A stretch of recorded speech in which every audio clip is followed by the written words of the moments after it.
friends. Welcome to Story Behind Podcast.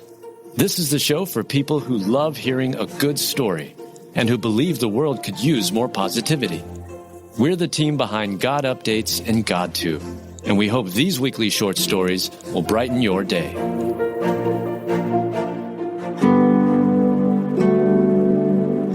His dog was lost for almost a decade, but now he's back home again. Written by Hallie Wells, read by Julie Provost. After losing his dog nearly a decade ago, Paul Guilbeault was recently reunited with his beloved companion, Damian. Paul's miniature pinscher is no longer a pup, but an old man. These days, Damian has longer teeth, wobbly legs, and a gray snout, and diminished eyesight, but he still recognizes Paul after all these years. When Paul and his family were moving across the country from Massachusetts to Arizona in 2017, they stopped at an Oklahoma rest stop. While there, Damian became frightened, broke free from his leash, and vanished. The family searched without success for Damian until dark that day and for a full week afterward. However, they were renting a moving truck, and Paul's father told him and his family they had to drive on to their destination without Paul's precious pooch. Paul shared with ABC News, "It was devastating. That dog got me through a lot of emotional things, family issues and whatnot. Just being there for me as a companion. I was his everything, as he was mine, and losing him was really, really tough." As the years passed, Paul continued to hope that he'd see Damian again one day, regularly posting Damian's photo and information on social media pages dedicated to lost pets. Then, while en route to Los Angeles, California, with clothing for wildfire survivors, Paul received a text message through his Apple Watch. The text preview read, "Your dog Damian has been found." Paul was excited but skeptical and fearful the text might be a scam. Fortunately, Donna Bentley of Oklahoma City had found Damian after nearly hitting him when he darted across the road. Wanting to prevent the dog from being run over by other drivers who might not be so lucky and able to avoid it, Donna scooped up Damian's despite his screaming and his attempts to bite her. Though Damian appeared healthy, if a little rough and ragged, Donna's brother Rick took the dog to the veterinarian. He asked the veterinarian if they could scan the little guy for a microchip, and thankfully Paul's information came up. Paul quickly turned around and headed back east toward Oklahoma City and his long-lost friend. 16 hours later, Paul and Damian were reunited. Damian recognized Paul immediately, and the two have picked up where they left off, making up for lost years. While time has taken a toll on Damian's body, the love between these two friends remains wonderfully intact. With hope, luck, technology, and most importantly, the kindness of a couple strangers, Damian made it back to Paul and will live out his life as he should. Indeed, the very hairs on your head are all numbered. Don't be afraid, you are worth more than many sparrows. Luke 12:7.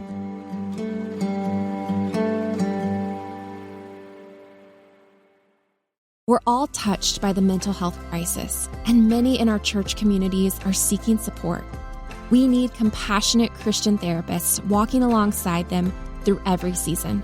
Western Theological Seminary offers a master's in clinical mental health counseling, blending trauma-informed care with the rich tradition of soul care. Be part of the solution, grounded in faith. Learn more at counseling.westernsem.edu. That's counseling.westernsem.edu.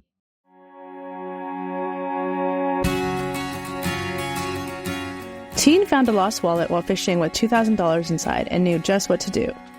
Written by Adam Staten, read by Julie Provost. One young man found a lost wallet coming up with quite a pricey find during a fishing outing in Minnesota, but ultimately he knew what had to be done with the valuable catch. Fishing is a good way to relax while being outside and enjoying God's beautiful creation.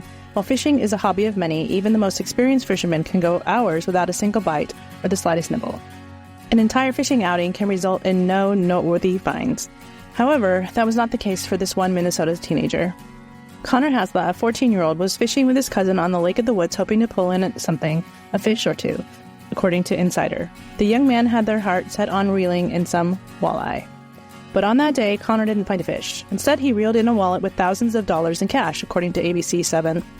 Connor mentioned that he suddenly felt his line get tight, believing that he had caught a fish. Luckily, his cousin Brandon was on site and helped Connor bring in what they both thought was a fish. The outlet reported that Brandon netted the catch. They soon learned it was not a fish, but was a wallet containing $2,000 in cash. My cousin Brandon opened up the wallet, and he said some words you probably shouldn't say, Connor said. And then he said that there was some money in it. And he was showed everyone. And then we took the money out and placed it all on the dashboard to let it dry off. In addition to the money, the wallet also contained another valuable item, a business card. The wallet and the money were the property of an Iowa farmer, Jim Denny, insider reports. Turns out that Jim had been fishing on that lake a year earlier. On that day, the water was a tad rough, which helped dislodge Jim's wallet, sending it into the lake. Insider reports that instead of keeping the money, Connor tracked Jim down. Connor returned the wallet and the money to Jim, who returned to Minnesota to recover his lost cash and wallet. To show his appreciation for Connor's honesty, Jim took the young man and his family out to dinner. Additionally, Jim gifted Connor a personalized cooler to show his gratitude. Jim also offered the 14-year-old a reward, but he refused it, according to ABC7. For Connor, the decision to return the cash to its rightful owner was easy. We didn't work hard for the money. He did, so it was his money, Connor said. Jim understands the honor and integrity Connor exhibited by not often seen today. He knows Connor is a special young man. I would take Connor for a grandson any day, and I would fight for him any day, Jim said. Better is the poor man whose ways are upright than the man of wealth whose ways are twisted. Proverbs 19:1.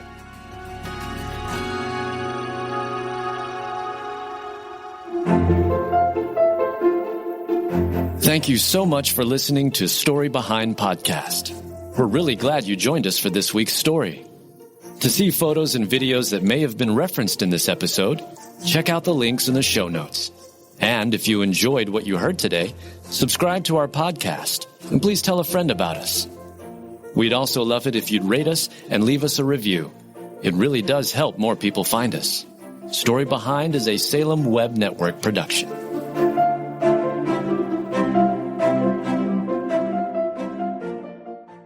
If you're tired of parenting advice and news headlines that are more confusing than assembling IKEA furniture, we've got just the podcast for you. My dear friend Abby and I are here to help you navigate the parenting roller coaster. Should your kids be on social media? What should you tell a friend facing an unplanned pregnancy? These are just some of the many questions we tackle on our podcast. Subscribe to The Real Deal of Parenting wherever you find your podcast.